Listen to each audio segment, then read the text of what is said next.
A lot of people ask me, being a paranormal investigator, what would you say is your most terrifying encounter or experience that you've had in this field?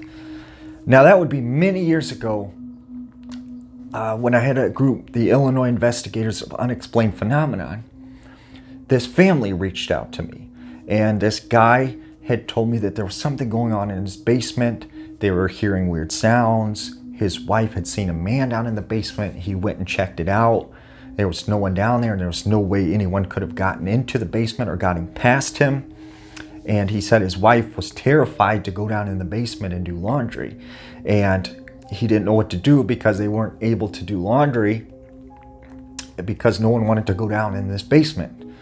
So I told him, I said, I'll come over and we'll take a look and try and figure out what's going on. So I kind of came over and not really did an investigation, but kind of just get a feel as to what's going on and see what's happening and hear his sort of testimony or, his firsthand account of things that were happening and from the family, and see if anything happened to me when I was there. And I kind of wanted to fill it out and see if there was any environmental factors or anything that could have played it into this to explain what had been happening to them. So I go over to these people's house, and a real nice family, and I meet the husband, and he says, the stuff's been happening down here in the basement over here. So he takes me down to the stairs, and we go down in the basement, and it was this unfinished basement. There was a washer and dryer, just brick foundation, damp, your regular normal basement. And we're looking around, and he's kind of explaining to me the things that happened. And all of a sudden, I just got this weird feeling, and it felt like, the hairs on the back of your neck standing up kind of feeling. And I felt really sort of freaked out almost. And at that moment, the lights went out in the basement, and it was completely dark. Now, these lights were pull string lights. There were no switch from upstairs that anyone could turn the lights off. These were pull string lights, but yet somehow 3 different pull string lights all went out at the exact same time, and it was pitch black. And I felt like there was someone standing behind me once the lights had gone out, and like it was breathing on my neck, and it felt like they were right behind me. And I knew this guy was right next to me, sort of in front of me, but this, whatever it was behind me, and it felt like a person behind me. And I said to him, I think it's time we try and find our way and go back upstairs. So we kind of filled around and was able to find the stairs and get back upstairs. So I told him, I said, we're going to have to do some more research, figure out what happened at this house, and maybe do an investigation, see if we catch some evidence or something. But I said, for the time being, it seems like this ghost just stays in the basement, and maybe just stay out of the basement for the time being, until we figure out what's going on. But I don't think it's anything, you need to leave. And, I didn't really feel anything bad. It didn't feel like a bad situation. So I said, just maybe avoid the basement until we figure out what's going on. So we, several weeks had passed, and he calls me up and says, hey, the activity has moved up to the 3rd floor in these bedrooms that are up on the 3rd floor. We don't use it, it's storage space, but we can hear someone walking around up there, doors slamming shut, and all kinds of strange sounds coming from up there at night, and it's really freaking us out. Can you come over? And I says, yeah, so I went over there with a couple people, and we kind of did a small investigation, and we started just testing out some things. And in the room where he said he could hear the closet door slamming, I said, well, hey, if anyone's here, can you slam this closet door, to see if it would interact with me? Well, as soon as I said that, I actually have this on videotape too, where you see the door slam shut on its own. It's about 12:45 in the a.m. seems to be a lot of activity focused around this closet. Caught a weird picture, a couple EVPs. I'm a little bit shaky right now because we've been having some crazy experiences, but I just, if there's anyone here with us right now, can you make yourself known?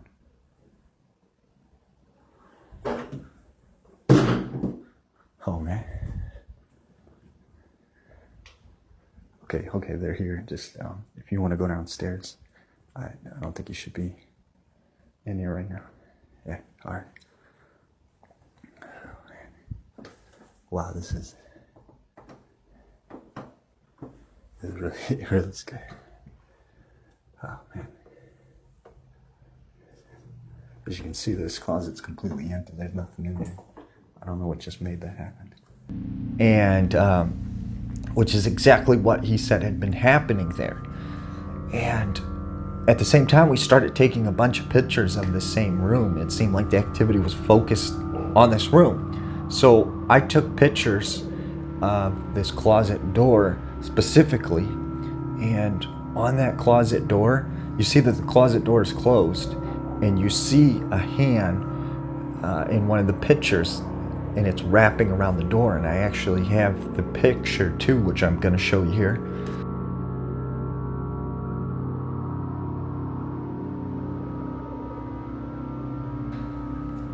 And there was no one in the closet. The closet door was closed. There is a small crack when the door is closed, but obviously not big enough that a hand could fit through. And there was, like I said, no one in the closet.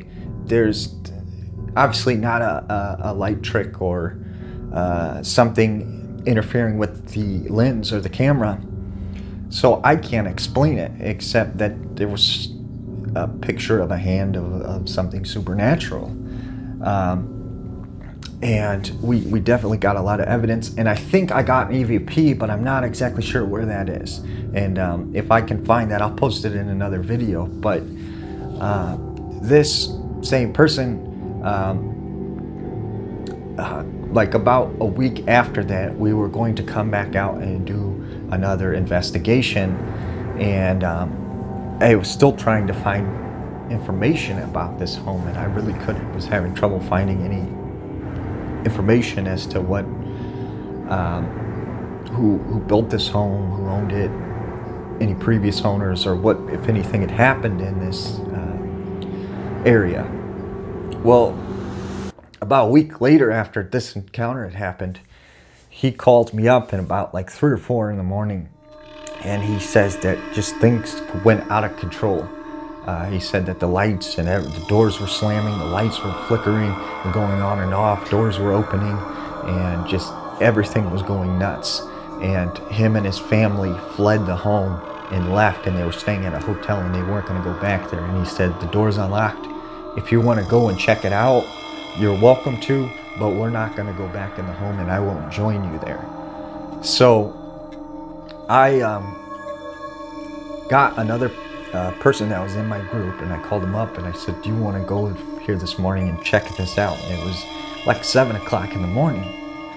And so we go over there, and as soon as we pulled up, we knew something had happened because the front door was wide open and the screen door was even open, and you could tell that they left in a hurry, and they didn't even close the front door or the screen door. So we went inside, and as soon as we come in the front door, there was broken glass, stuff had been thrown around. It was like someone just took everything in the house and started throwing it around. And then the person I had brought with me, they yelled for me, and they're like, hey, come here. Go in the kitchen. Every single cabinet door was open, and all the food was like thrown out of the cabinets, and everything in the cabinets was thrown. The dishes were broken. There was just stuff thrown everywhere. And I mean, obviously, I don't think this family would have destroyed all their stuff in this home to get attention or anything like this. And they weren't really trying to get attention. They were just trying to live in their home, which I could tell that this was sincerely something had happened.